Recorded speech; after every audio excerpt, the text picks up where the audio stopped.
الحمد للہ قاسم الجبارین مبیر الظالمین مدرک الحارمین صریخ المستصرخین موضع حاجات الطالبین معتمد المؤمنین والصلاة والسلام والتحیۃ والاکرام علی بشیر النذیر والسراج المنیر حبیب الہ العالمین ابو القاسم المصطفیٰ محمد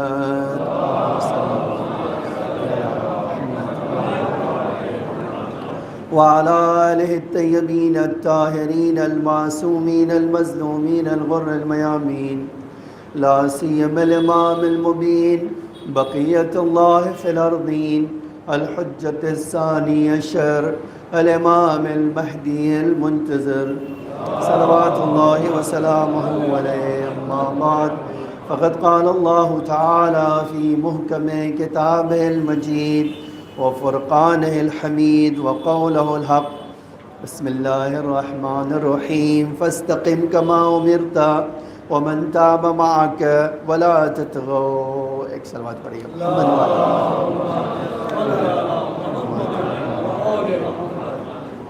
عزیزان گرامی، ہم ذی الحجہ کی 8 تاریخ آج ہے اور کل کا دن عرفہ کا دن ہوگا اور پھر عید قربان، عید اضحیٰ کا دن ہوگا.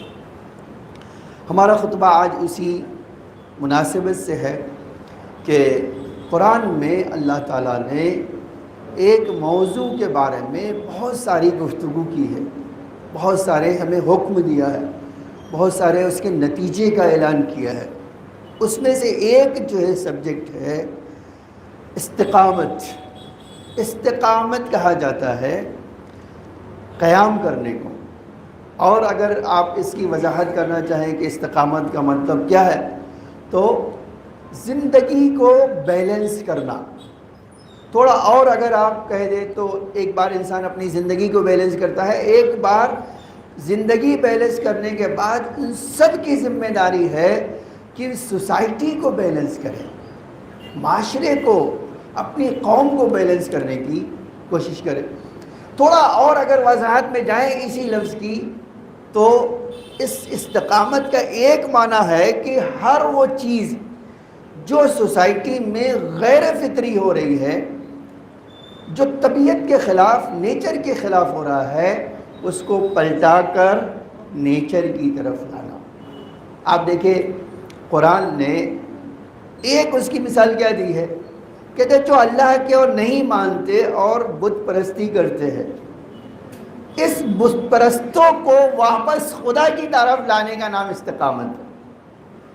اور اسی کو جو ہے اگر آپ بات کرنا چاہیں تو آپ دیکھ لیجئے، ہر وہ چیز جو معاشرے میں ظلم و تعدی کی طرف لے جائے، پورے سوسائٹی کی ذمہ داری ہے کہ اس کو واپس عدالت اور انصاف کی طرف لے کر آئے. آپ ظاہراً آپ دیکھ رہے ہیں اور ہم دیکھتے ہیں کہ یہ ذی الحجہ کا جو مہینہ آتا ہے اور حج کے لیے دنیا سے اللہ تعالیٰ اپنے گھر میں لوگوں کو بلاتا ہے، اس کے پیچھے ایک بڑی حکمت اور فلسفہ پایا جاتا ہے، ایک فلسفی پائی جاتی ہے. وہ فلسفی کیا ہے؟ وہ فلسفی یہ ہے کہ دیکھیں مسلمان جہاں ایک قوم ہے، ایک مذہب کے ماننے والے ہیں، وہاں دنیا کے جو مسلمان ہیں جس حصے میں رہتے ہوں وہ طرح طرح کے مسائل سے دوچار ہوں گے. یقینی بات ہے، آج آپ ہندوستان میں ہیں تو آپ کو نئے نئے مسائل کا روز سامنا کرنا ہے. تو آپ ایک جگہ ہیں تو وہ سامنا کر رہے تو دنیا میں جو دوسری جگہ ہے وہ بھی سامنا کر رہے. تو اب ان سب کے حل کے لیے کیا کرے؟ اللہ کہتا ہے آؤ یہاں حج کرنے، اسی بہانے سے اپنے مسائل کا حل تلاش کر لو کہ پرابلمز تمہاری کیسے سالو ہوگی. میں تھوڑا اور اسی بات پہ آنا چاہتا ہوں اور پھر آپ کو آیتیں سناتا ہوں. آج ایک مثال ہے، ایک جاہل اور نادان ہماری سوسائٹی سے اٹھتا ہے اور پیغمبر کے خلاف، دین اسلام کے خلاف، یا آپ یہی خالی محدود نہ رکھیں، تھوڑا اور بڑا توسعہ دے سکتے ہیں، کسی بھی انسان کے خلاف یا کسی بھی مذہب کے خلاف اگر ایسا کام کرے جس سے معاشرے میں، سوسائٹی میں بے چینی پھیل جائے. ہر ایک کی ذمہ داری کیا ہے؟ ہر ایک کی ذمہ داری ہے کہ ایک اسٹینڈ لینا. وہ اسٹینڈ کیا ہو؟ ایسا اسٹینڈ ہو کہ جو یہ خلفشار ہوا ہے وہ امن و امان میں بدل جائے. اب دیکھو کتنی ہے نا ایک چیز. اب اس کے لیے اگر مجھے کوشش کرنا ہو، خالی مجھے ہی نہیں کوشش کرنا، ہر انسان کو کوشش کرنا ہے، خاص طور سے ایک مومن کو کوشش کرنا ہے. ٹھیک ہے. آج کیا ہو رہا ہے؟ اگر آپ دیکھیں تو آج کیا ہو رہا ہے پورے ہندوستان میں، جو سوشل میڈیا ہے نا، الیکٹرانک میڈیا ہو، پرنٹ میڈیا ہو، سوشل میڈیا ہو، ان سب نے ایک پلان کے تحت کیا کر رہے ہیں؟ روز ایک پلان کے تحت ہر ٹی وی چینلز پہ ایک ڈیبیٹ کرواتے ہیں. ٹھیک ہے. اور ایسے لوگوں کو بلاتے ہیں جن کے پاس عقل نہ ہو، جاہل ہو اور ایموشن سے بھرے ہوئے ہو. دیکھیں یہ یقینی بات ہے، جب جاہل ہوگا انسان، عقل مند نہیں ہوگا، پڑھا لکھا نہیں ہوگا، سوچ نہیں ہوگی، تو اس کے پاس کیا ہوگا؟ کسی بھی جاہل کے پاس سب سے آسان کیا چیز ہوتی ہے؟ جذبات، ایموشنز. آسانی سے بھڑکا دے. اگر بھڑکا دیں گے تو کیا ہوگا؟ آپ دیکھ رہے اس کا نتیجہ ہوگا ادے پور میں وحشی پنا، اس کو کہتے ہیں وحشی، جنگلی ہونا. آپ اللہ کے لیے کھڑے ہونا چاہتے ہو، رسول اللہ کے لیے کھڑے ہونا چاہتے ہو نا، تو ایک سب سے پہلی چیز جو جانتے ہو کھڑے ہونے کے لیے کیا ہے؟ تمہارا ایمان، تمہارے وجود میں کوئی عیب نہ ہو. اب جب تم خود وحشی اور جنگلی ہو تو تم کیسے کہہ سکتے ہو میں سچے مسلمان ہوں؟ سچا مسلمان بننے کے لیے پکے ایمان کی ضرورت ہوتی ہے. اچھا، آپ یہ جو رسول اللہ کے زمانے میں نہیں تھا کہ رسول اللہ کے زمانے میں مشرک، آج آپ دیکھ لیجئے منافق کیا کرتے تھے رسول اللہ کے زمانے میں؟ رسول اللہ کو بھی گالیاں دیتے تھے اور اللہ کو بھی گالیاں بکتے تھے. تو مسلمانوں نے کیا کیا؟ رسول اللہ نے کیا کیا؟ اس عکس العمل کیا کیا؟ ریئیکشن ان کا کیا آیا؟ انہوں نے سب کو سامنے بلایا کہ ان کو سلاٹر کر دیا، ان کو ذبح کر دیا. یہ تو اچھا وہ بھی کوئی مسلمان نہیں ہے، نان مسلمان ہے. تو آپ کی ذمہ داری ہے کہ آپ ریئل اسلام اس کے سامنے بتا دو. جو جاہل ہوتا ہے وہ اس طرح کی بات کرتا ہے. اگر کسی کو پتا ہو کہ واقعاً اللہ کا محبوب بندہ آسمان سے آیا ہے ہماری ہدایت کے لیے، جس کے وجود میں کوئی نقص اور عیب نہیں ہو سکتا، کیا وہ ایسا کام کر سکتا ہے جو اخلاق سے گری ہوئی بات ہو؟ ایک کو نہیں پتا ہے، اور وہ پتہ نہ ہونے کا سبب بھی مسلمان ہے. یہ افسوس کی بات یہ ہے کہ وہ نہ پتہ ہونے کا سبب، جہالت کا سبب جو ہے وہ کیا خود مسلمان ہے. آج بنتے ہیں مارٹن جو ہے ایک مغربی اسکالرز لکھتا ہے کہ 350 سال کی جب میں اسلام کی ہسٹری پڑھتا ہوں تو مجھے ناز ہوتا ہے. 350 سال تک مسلمانوں نے جو کام کیا ہے میں پڑھ کے اس پہ فخر کرتا ہوں، لیکن 350 سال کے بعد جو مسلمانوں نے کیا ہے وہ کہتے ہوئے بھی مجھے شرم آتی ہے. سوال یہ ہے، بہت جنون سوال ہے کہ 350 سال میں کیا کیا انہوں نے اور اس کے بعد کیا کیا. جو اسلام آیا تھا کہ ہر مسلمان مرد و عورت کے اوپر علم حاصل کرنا ضروری ہے. اگر یہ علم منافق کے پاس ہو، کافر کے پاس ہو تو بھی وہ لے لے گا. ٹھیک ہے. آپ کبھی سوچئے یہ چیز گم ہو گئی ہے کہ آج سب سے زیادہ جہالت جو پائی جاتی ہے وہ مسلمانوں میں پائی جاتی ہے. ٹھیک ہے. کبھی آپ نے سوچا ہے کہ ہم نے سوچا ہے کہ جو ہم جن اماموں کے ہم ماننے والے ہیں وہ امام باقر علیہ السلام فرماتے تھے،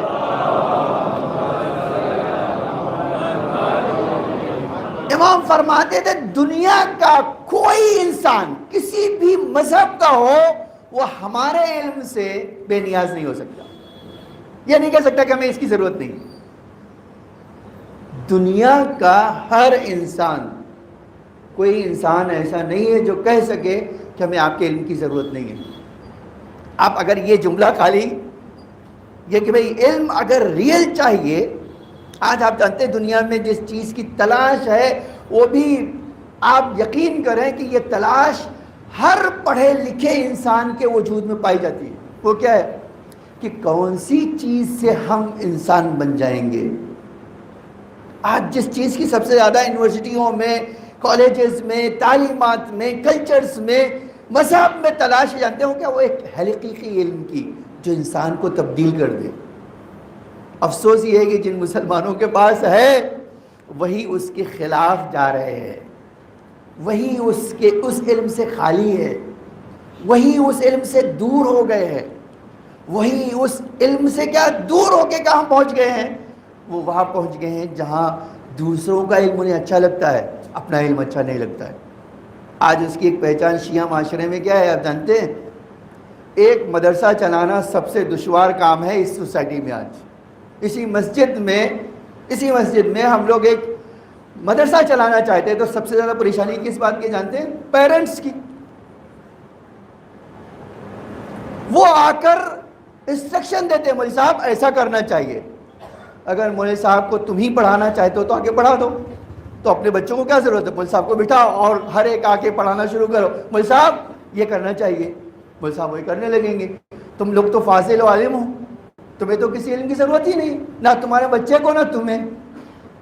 لیکن یہی بدماش اور بدبخت ایسے ہیں کہ اگر اسکول میں لے جائیں کہتے تمہیں ننگا ہو کے آنا ہے، وہ کہیں گے ہاں بچے سے ننگے ہو جاؤ اور چلے جاؤ تم۔ یہ کیا چیز ہے بتائیے؟ یہ اسلام ہے؟ یہ ایمان ہے کہیں؟ حقیقت میں ایمان کی بو بھی ایسے آدمی کے پاس نہیں ہے۔ نماز پڑھنے سے اگر کوئی مسلمان ہو سکتا تھا تو سب سے بڑے جو دشمن اہل بیت ہیں وہ سب سے زیادہ نمازی ہیں آج دنیا میں، ٹھیک ہے؟ اگر چوری کرنے والا سب سے بڑا مسلمان ہو سکتا تھا تو آج بہت بڑے بڑے چور ہیں اس سوسائٹی میں۔ عزیزان گرامی، جب آپ مسلمان ہونے کی بات کریں، ایمان ہونے کی بات کریں تو روح ایمان کو تلاش کریں۔ اور روح ایمان کیا ہے؟ اسلام کی تعلیمات میں پایا جاتا ہے روح ایمان۔ اگر وہ ایمان نہ ہو، میں مانا چاہتا ہوں آپ دیکھو قرآن نے کیا ہمیں حکم دیا ہے، اور آپ دیکھو کہ ہم کہاں کھڑے ہیں آج، ہمارے وجود میں کیا ہے۔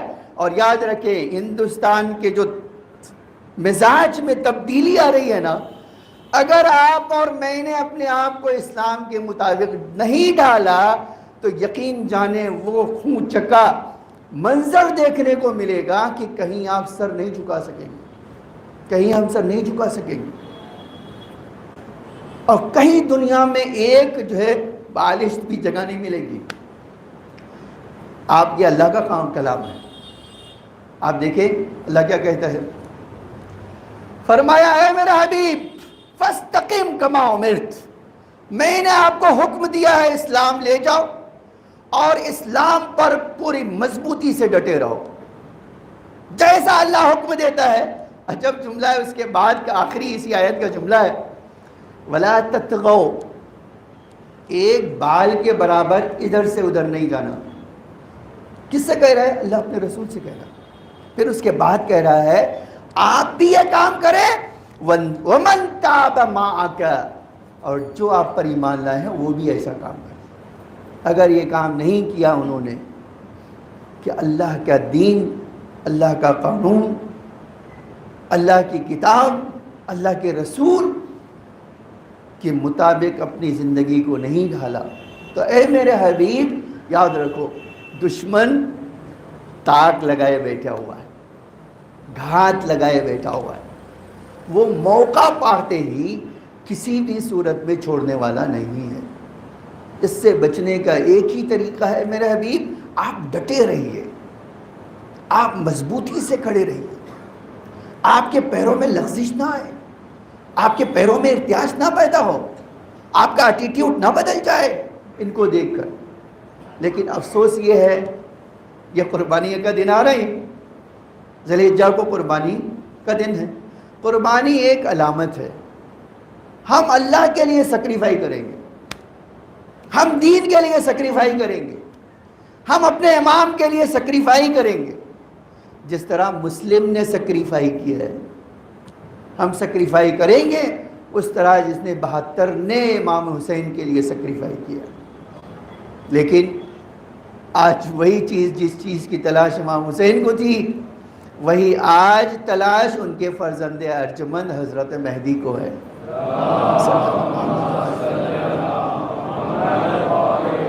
اور امام جس طرح امام حسین وہاں فرماتے تھے، کیا یہ جو جملہ امام حسین کا ہے، الناس عبید الدنیا، لوگ دنیا کے غلام ہیں۔ آج ہم اسی غلامی کو دیکھ رہے ہیں، اپنی آنکھوں سے دیکھ رہے ہیں۔ دنیا کی غلامی کس حد تک لوگوں میں پائی جاتی ہے، آپ اسی ہندوستان میں آنکھ کھولیے، آپ کو غلامی دکھائی دے گی، ٹھیک ہے؟ اور وہ خالی غلامی عوام تک نہیں ہے، مولوی بھی غلام دکھائی دیں گے آپ کو۔ آج مجلسوں میں پڑھتے ہوئے نظر آئیں گے آپ کو، وہ غلامی کا پرچار کرتے ہوئے نظر آئیں گے۔ لیکن یہ پرچار کرنے سے تو اسلام نہیں بدل جائے گا، اس کی حقیقت نہیں بدل جائے گی۔ جو آزاد ہیں وہ آزاد رہیں گے، جو غلام بن گئے ہیں اللہ و شیطان کے بندے بن گئے ہیں۔ اور شیطان تو کسی بھی صورت میں آ سکتا ہے، اس سے تو کوئی فرق نہیں کہ امامہ لگا کے آئے یا پینٹ شرٹ پہن کے آئے، وہ کہیں بھی آ سکتا ہے۔ ٹوپی لگانے والا ہو یا کچھ اور بھی ہو، وہ تو کہیں بھی ہو سکتا ہے۔ تو یہ جو اسلام نے آج آپ دیکھیے 25 لاکھ لوگ 20 لاکھ لوگوں کو کہتا ہے آؤ پتھر اٹھاؤ شیطان کو مارو۔ کیا آپ سوچتے ہیں یہ شیطان کو مارنا، پتھر اور شیطان کہاں ہے؟ تو سامنے ایک پلر لگا ہوا ہے، وہ بھی سیمنٹ کا بنا ہوا ہے۔ اب پہلے تو 1 فٹ یا 2 فٹ 3 فٹ کا چوڑا تھا، آج تو 20 فٹ کا چوڑا ہے۔ اس پتھر کو اس شیطان کو مارنے سے کیا ہوگا؟ ایک سوال کہ بھائی اور 20 لاکھ لوگ ایک ساتھ مارنے جا رہے ہیں۔ اللہ بتانا چاہتا ہے یہ شیطان کو نہیں مارنا ہے، تمہارے وجود میں ایک بڑا شیطان بیٹھا ہوا ہے، اس کو مارنا ہے۔ کیوں؟ اس لیے کہ جب تک تم اس کو نہیں مارو گے اس وقت تک اللہ کا مقصد پورا کر نہیں سکو گے۔ اللہ کا مقصد یہ نہیں ہے کہ خالی کہہ دیا اشہد ان لا الہ الا اللہ اور بات ختم ہو گئی۔ جب آپ اشہد ان لا الہ الا اللہ کہتے ہیں تو اللہ کو سپیریئر مانتے ہو، اس کی توحید کے قائل ہو، اس کے بعد ربوبیت پروردگار کو مانتے ہو کہ آپ کی زندگی میں صرف اللہ ہی ہے جو بنا بھی سکتا ہے اور بگاڑ بھی سکتا ہے، اس کے علاوہ کوئی نہیں ہے۔ عزیزان گرامی، ہمیں اس ذی الحجہ کے مہینے سے عبرت حاصل کرنا ہے۔ وہی 9 کا دن کیا ہوگا؟ عرفہ کا دن ہے۔ آپ جانتے ہیں عرفہ کس کو کہتے ہیں؟ آپ عرفہ کہا جاتا ہے کہ ایک انسان کسی کی بنائی ہوئی چیز میں اتنا غور کرے کہ اس کے لیے ہر راز عیاں ہو جائے۔ آج آپ ایک موبائل لیتے ہیں تو کیا کرتے ہیں؟ پہلے کہتے ہیں فیچرز کیا ہے اس سے دیا کیا ہے ہمیں، کتنے ایم بی اس کا کیمرہ مرسلن دیا، اس نے کتنے ایم پی کا کیمرہ دیا ہے، کتنی ریم لگایا، کتنی میموری ہے، اور کون سے فیچرز فری دے گا، کون سے پیسے لے کر دے گا، کون سی چیز کو ہم ڈیلیٹ کر سکیں گے اور کون اینٹی وائرس ہے یا نہیں۔ ایک بار سوچا کہ ہمارے اندر بھی اینٹی وائرس ہے یا نہیں ہے؟ اگر ہے تو ایک سوال واقعی نا آپ کے لیے اور میری زندگی میں، سب کی زندگی میں اینٹی وائرس لگائے تو کیا فلٹر کر رہے ہیں؟ ہر وہ انسان جو خدا کا دشمن ہو میرے قریب نہیں آئے گا۔ کیا ہے کبھی؟ اب ہم سبھی استعمال کر رہے ہیں، اگر نہیں کرتے تو افسوس کرے ہائے ہمارے پاس موبائل نہیں ہے، ہائے ہمارے پاس موبائل نہیں ہے۔ اور جب موبائل آ جاتا ہے تو پہلے ہی فکر ہوتی ہے ہمارا ڈیٹا کوئی چوری نہ کر پائے، نہیں، ہمارے فوٹو کوئی نہ لے پائے، ہماری معلومات نہ لینے پائے۔ آج تو موبائل نیٹ ورکنگ ہو گئی، اور موبائل کے ساتھ ساتھ کیا ہے، بینک بھی موبائل سے جڑ گیا ہے، تو ہمارا ٹی پی این اور ایم پی این کوئی چوری نہ کر لے ورنہ ہمارا پیسہ خالی کر دے گا۔ ان سب کی فکر ہے لیکن اپنی روح کی فکر نہیں ہے۔ عرفہ وہ دن ہے جہاں اپنی روح کی فکر کی ضرورت ہے۔ اسی لیے دعائے عرفہ پڑھ لیجیے آپ۔ اللہ نے یہ سعادت اور یہ خوش نصیبی مجھے اور آپ کو دی ہے کہ ایسی دعائیں اماموں کے ذریعے سے پہنچا دی کہ ایک بار اگر غور سے پڑھ لے تو اس کا انسان کے وجود میں انقلاب آ جائے گا، انسان اللہ سے قربت حاصل کر لے گا، انسان توبہ کے دروازے پہ جا کر کھڑا ہو جائے۔ اور پھر کیا ہوگا؟ آپ اگر خدا سے قریب ہو جائیں تو آپ جانتے ہیں کیا، انسان کے ہاتھوں میں جو کمزور ہاتھ ہے جب اس ہاتھ کے ساتھ خدا ہوتا ہے تو دنیا کے بڑے بڑے ظالم کے پنجوں کو موڑ سکتا ہے۔ آپ کبھی سوچئے کہ جتنے کمزور لوگ تھے نا، جن کو لوگ سمجھتے تھے کوئی کمزور ہے، یہ امام چہارم کے پیروں میں ہتھکڑی ڈال دی گئی، بیڑی پہنا دی گئی، اسیر ہو کے لے جا رہے تھے، لیکن ان کو یہ نہیں بتا تھا کہ جس کے پیروں میں ہتھکڑیاں ڈالی ہیں وہ تھوڑی طاقت سے طاقتور حکومت کو کیا کر دے گا؟ تھوک کر چاٹنے پر مجبور کر دے گا۔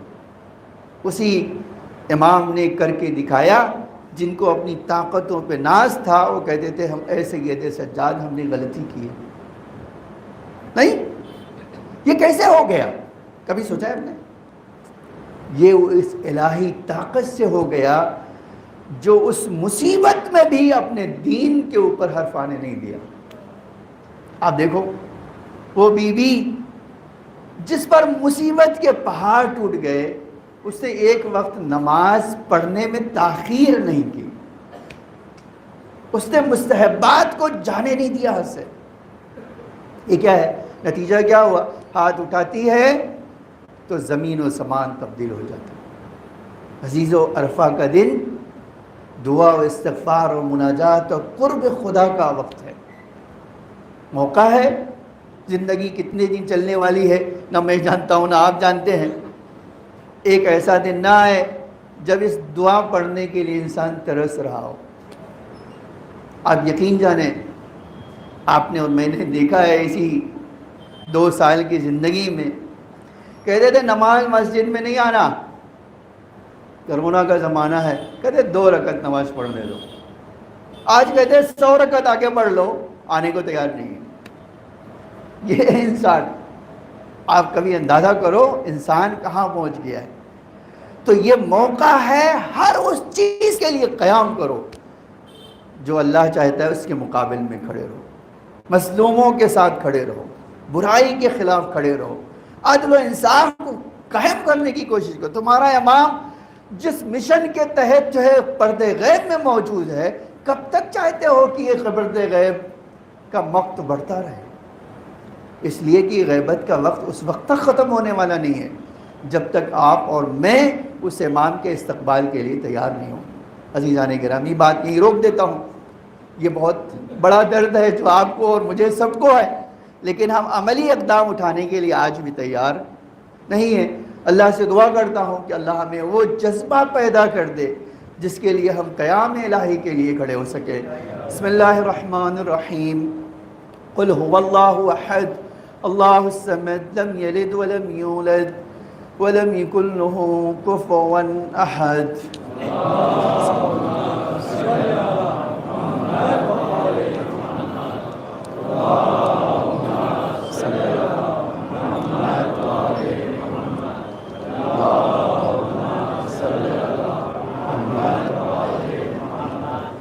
لا حول ولا قوة إلا بالله العلي العظيم۔ أعوذ بالله السميع العليم من الشيطان الرجيم۔ بسم الله الرحمن الرحيم۔ الحمد لله الذي هدانا لهذا وما كنا لنهتدي لولا أن هدانا الله لقد جاءت رسل ربنا بالحق والصلاة والسلام والتحية والإكرام على بشير النذير والسراج المنير حبیب الہ العالمین ابی القاسم المصطفیٰ محمد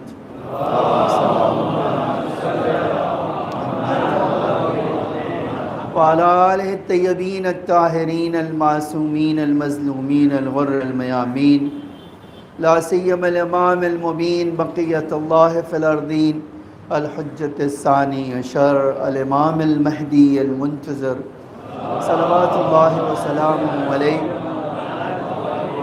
اما بعد یا عباد اللہ، اوصیکم ونفسی بتقوی اللہ فإن التقوی خیر الزاد لیوم لا ينفع فیہ مال ولا بنون الا من أتی اللہ بقلب سلیم۔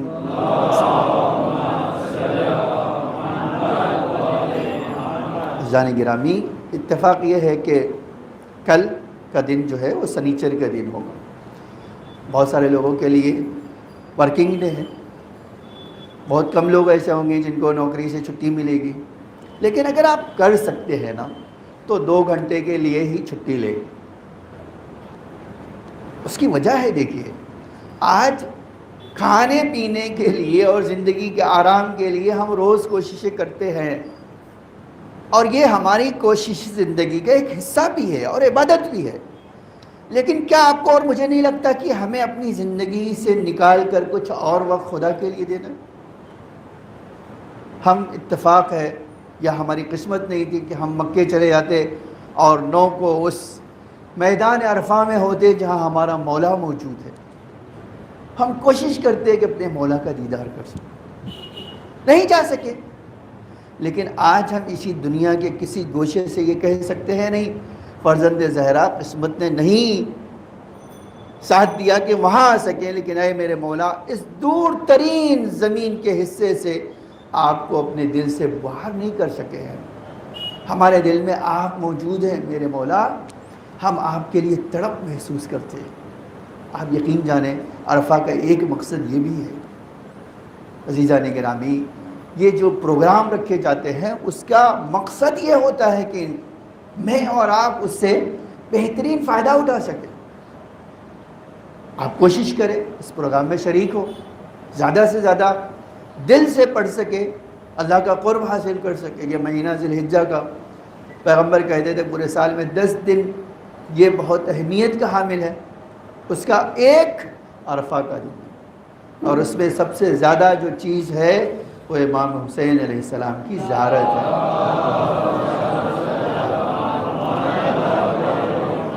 امام حسین کی زیارت حتیٰ یہ تک موجود ہے کہ عرفات کے میدان میں اللہ بعد میں دیکھتا ہے، پہلے زائر حسین پر اپنی رحمت کی نظر ڈالتا ہے۔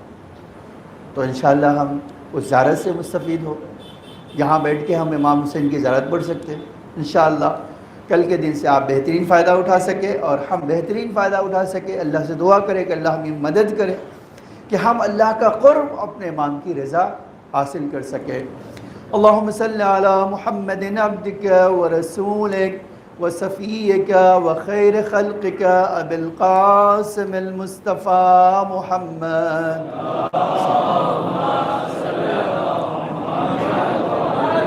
اللہم صلی علی علی ابن ابی طالب اسد اللہ الغالب، الغالب کل غالب، المطلوب کل طالب، امیر المومنین علی ابن ابی طالب علیہ السلام۔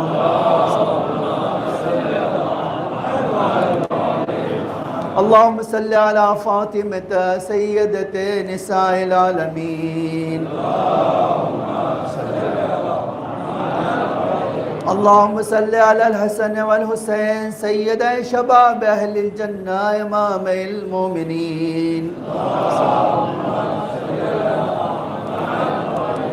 اللہم صلی علی علی ابن الحسین ومحمد ابن علی وجعفر ابن محمد وموسى ابن جعفر وعلی ابن موسى ومحمد ابن علی وعلی ابن محمد والحسن ابن علی ائمة المؤمنین۔ اللہم صلی علی خلف الہادی المہدی امام المؤمنین۔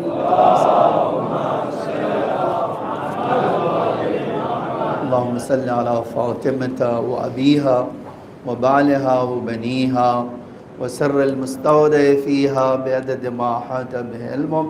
اللهم ادخل على اهل القبور السرور، اللهم اغن كل فقير، اللهم اشبع كل جائع، اللهم اكسو كل عريان، اللهم اقض دين كل مدين، اللهم فرج عن كل مكروب، اللهم رد كل غريب، اللهم فك كل اسير، اللهم اصلح كل فاسد من امور المسلمين، اللهم اشف كل مريض، اللهم سد فقرنا بغناك، اللهم غير سوء حالنا بحسن حالك، اللهم اقض عنا الدين واغننا من الفقر انك على كل شيء قدير۔ اے اللہ ہمارے مولا کے ظہور میں تعجیل فرما، زمین کو آقا کے ظہور کے لیے آمادہ فرما، ہم سب کو آقا کے حقیقی غلاموں میں شمار فرما۔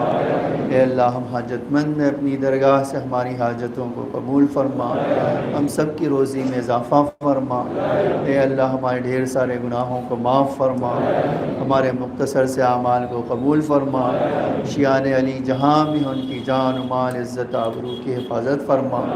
اے اللہ جو مظلوم ہیں ان کی غیب سے نصرت عطا فرما۔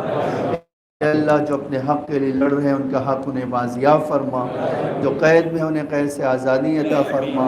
اے اللہ جو ظلم اور تعدی کا شکار ان کو ظالموں سے نجات عطا فرما۔ اے اللہ جو مومنین حج و زیارت کے لیے گئے ہیں ان سب کی حفاظت فرما، ان کی زیارتوں اور عبادتوں کو قبول فرما۔ اے اللہ ان کو صحیح و سالم ان کے وطن تک واپس فرما۔ اے میرے معبود ہم سب کو حج و زیارت کی توفیق عطا فرما۔ اے اللہ ہمیں نور آل محمد و محبت آل محمد اور آخرت میں شفاعت آل محمد نصیب فرما۔ ان اللہ ملائکتہ یصلون علی النبی یا ایھا الذین آمنوا صلوا علیہ وسلموا تسلیما۔